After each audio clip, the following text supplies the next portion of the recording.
대기업 계열사 포항 공장에서 안전관리 업무 등을 담당하며 20년 넘게 근무한 A씨.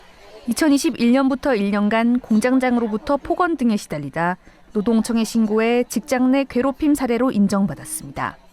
일을 대가같이 한다든지 네가 능력이 없다고 생각하면 네 스스로 그만둬라라든지 인격 모독이 너무 심했었기 때문에. 하지만 끝이 아니었습니다. 가해자 징계는 이루어졌지만 분리 조치가 되지 않았고 잡초 제거 등 업무와 무관한 지시가 이어졌다고 말합니다. 또 1년간의 육아휴직 후 돌아온 A씨에게 사측은 복사기를 올려놓은 책상에서 근무하도록 했고 의자는 제공하지 않았습니다. 최근에는 A씨를 광양공장으로 발령냈습니다. 장애가 있는 가족을 돌봐야 하는 A씨는 갑작스러운 발령에 분통을 터뜨립니다. 저보다 긍정적인 입장을 가진 직원들도 있었습니다. 다시 돌아와서 이렇게 발령들을 겪으면서 제가 너무 무력하게 느껴지고. 이에 대해 사측은 직장 내 괴롭힘 사건은 가해자 징계를 거쳐 종결됐다며 인사 발령건도 괴롭힘 사건과는 무관하다고 설명했습니다. 그러나 최근 고용노동부가 A씨의 생활상 불이익 등을 고려해 부당전직으로 보고 구제 명령을 내리자 사측은 뒤늦게 인사 발령을 취소하기로 했습니다.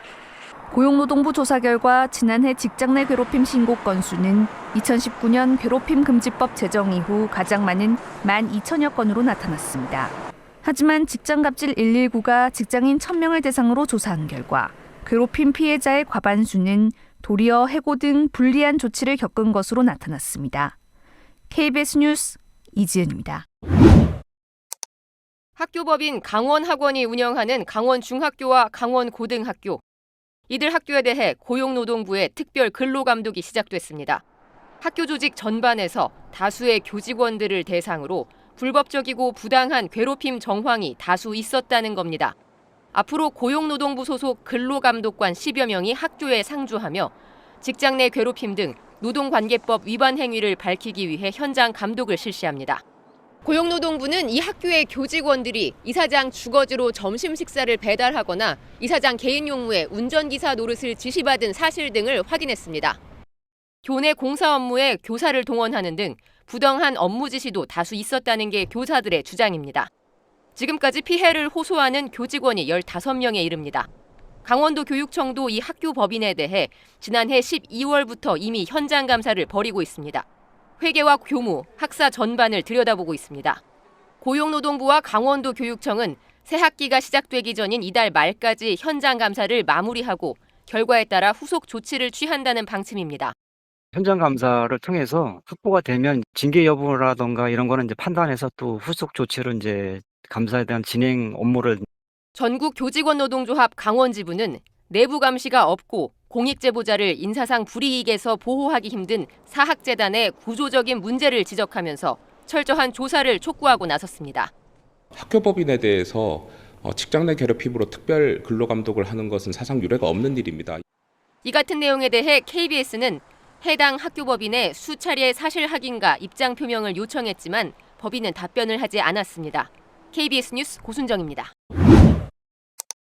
유명 수입차의 공식 딜러사인 바바리안 모터스에서 6년째 일하고 있던 이모 씨. 지난 12일 이 씨가 숨진 채 발견됐습니다. 이 씨는 유서에 항상 죄송할 일을 만들었고 잘못했다, 더 잘하겠다라는 말만 반복하며 살았다고 적었습니다. 유족들은 이 씨가 지난해 여름부터 직장 상사로부터 괴롭힘을 당해왔다고 주장했습니다. 그러면서 지점장 A 씨와 이 씨가 나눈 메시지를 근거로 제시했습니다. 이 씨가 계약을 진행하던 손님이 다른 곳과 계약한다고 보고하자 A 지점장은 영업 방식을 제한하는 조건을 걸면서 나갈 거면 나가고 버틸 수 있으면 버텨보라고 타박하거나 멍청한 거냐는 등의 메시지를 보냈습니다.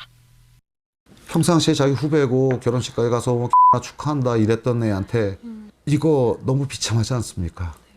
유족들은 A 지점장이 이 씨에게 한 달 동안 1시간씩 일찍 출근해 보고하도록 시켰다는 의혹도 제기했습니다. 마지막 순간에는 거의 뭐 심한 정도를 떠나서 애가 멍해가지고 다녔는데 그 이유를 몰랐거든요. A 지점장이 다른 직원들에게도 폭언을 했다는 제보도 이어지고 있습니다. 죄송해서 될 게 아니라고. 죄송하다고 끝나냐? 어떻게 할 거냐? A 지점장은 입장을 묻는 취재진 질의에 답변하지 않았습니다.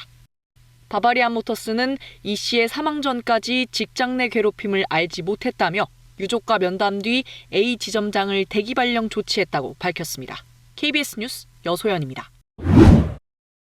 숨진 영업사원 이모 씨의 딜러사에서 차를 판매한 영업사원이 받는 수당은 한 대당 보통 50만 원에서 150만 원 정도입니다.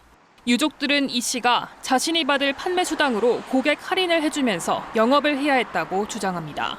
50만 원 정도의 수당을 받아야 되는데 고객한테는 150만 원 할인을 지시하는 거예요. 결과적으로 할인 금액의 일부를 영업사원이 대신 회사에 내주는 셈인데 숨진 이 씨가 회사에 내야 할 돈은 1,300만 원이나 남아 있었습니다. 사람들에서 팔려고 그런 거 하거든요. 실적이라든지 이런 것들 때문에. 계약이 취소되면 고객 대신 직원이 차를 사기도 했습니다.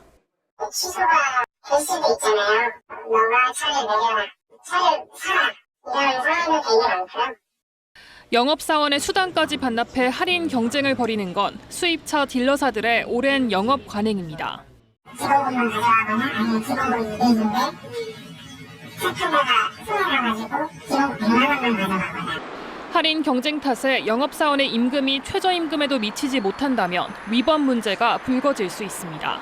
최저임금 미달될 때까지 근로자들이 그렇게 본인의 수당을 희생해야 되는 상황이라면 회사 측에서는 그걸 막아야 될 의무가 있는 겁니다.